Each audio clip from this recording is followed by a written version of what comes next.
I dropped my phone. Hey, it's Jody here, coming to you live. And I'm going to talk about how expectations and confidence affect success.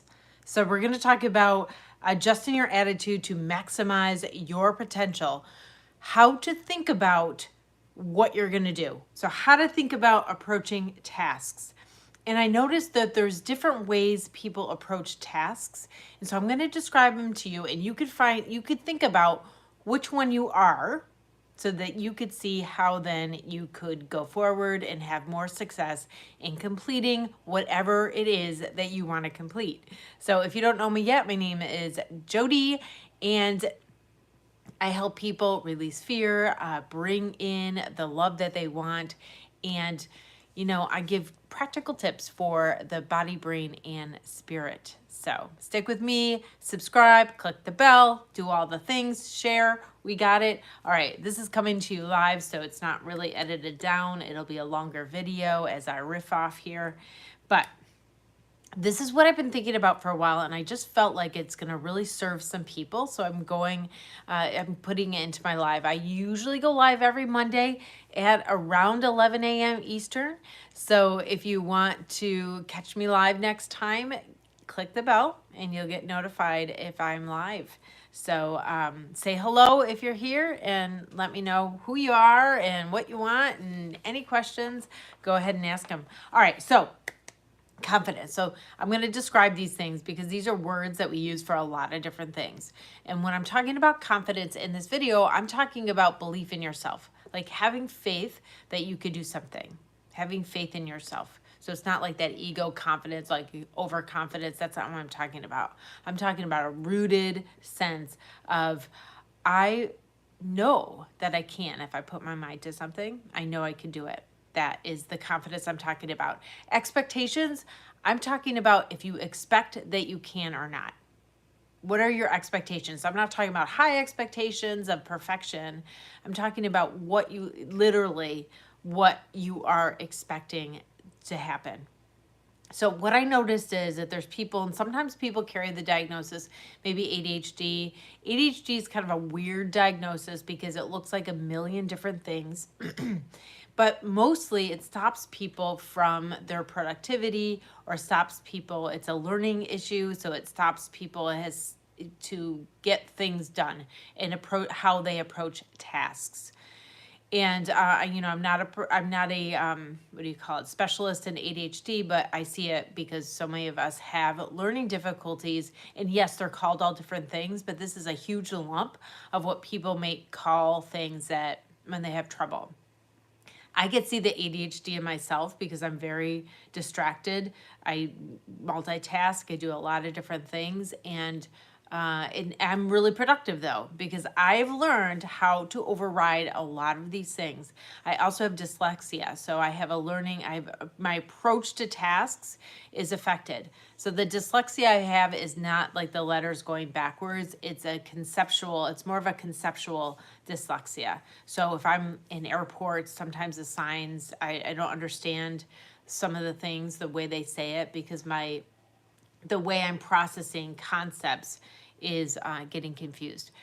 So, and I'm in a doctorate program, so learning about myself and how I learn has like really blown my mind. But it's helped me think about other people, like my kids or my friends or my clients, and think about how they approach tasks. And I have some answers that might be really helpful to you from my observations. So I see that there's some people that approach something and they have so much confidence in themselves. They know that they're going to do it. No. Let me say that again. Sorry. So they approach a task and they have high expectations that they can. Not high expectations that are like unrealistic. Well, they are actually. Oh my gosh. I'm sorry. I would edit this out if I was editing, but it's live. So they have expectations that they could do something. They see a task, they're like, yeah, I'll do that tomorrow, no problem. They have all kinds of expectations.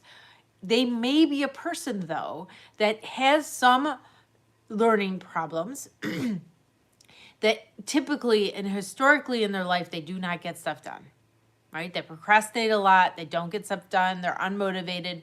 But every time they're approached a task, they think, I could do that. No problem, I could do that. But they don't start it, they don't put the effort in, they don't have the insight to know that they are stalled a lot and they have to over effort to get over those hurdles. They're smart enough to do it. They do have the skill, so they were right about that. So they have the confidence, but you need to lower your expectations so you would put that effort in. So let me explain, because I'm the opposite. I have confidence in myself that I could get stuff done because historically I get stuff done. I know how to get stuff done. And so I have confidence that whatever I put my mind to, I'm going to be able to do. I mean, realistically, of course. And people used to comment about this. I have a friend who one time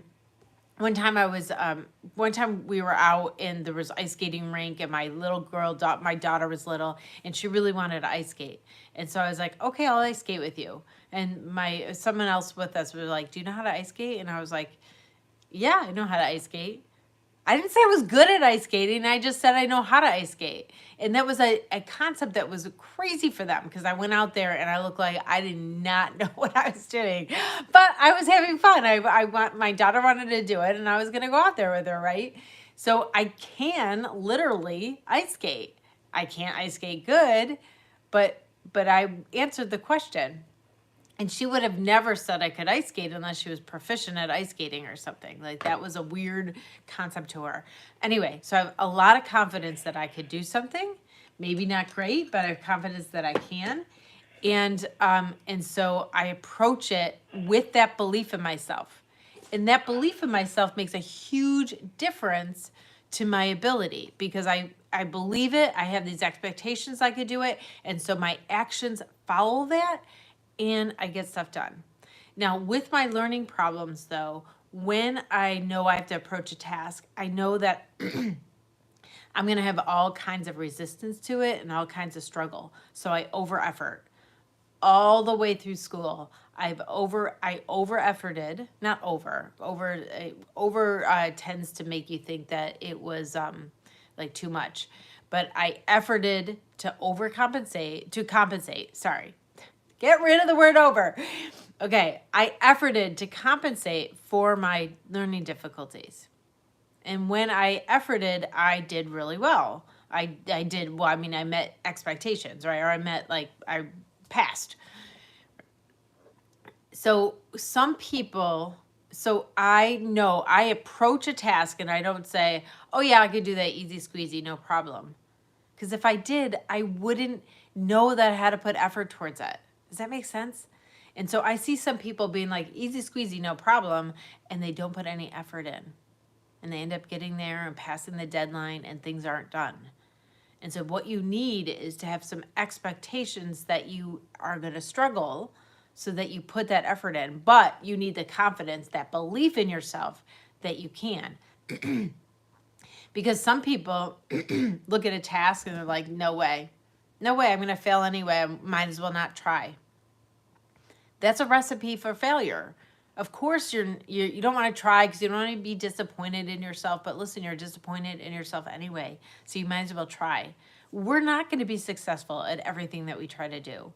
But if we don't try, for sure, we're not going to be successful. What are you doing, right? So how do I button this all up? Be aware of what your limits are. Be aware of how you learn and how you approach tasks, and then put that effort in. So believe in yourself, because humans are amazing. We could do amazing things, so much more than we think that we could do.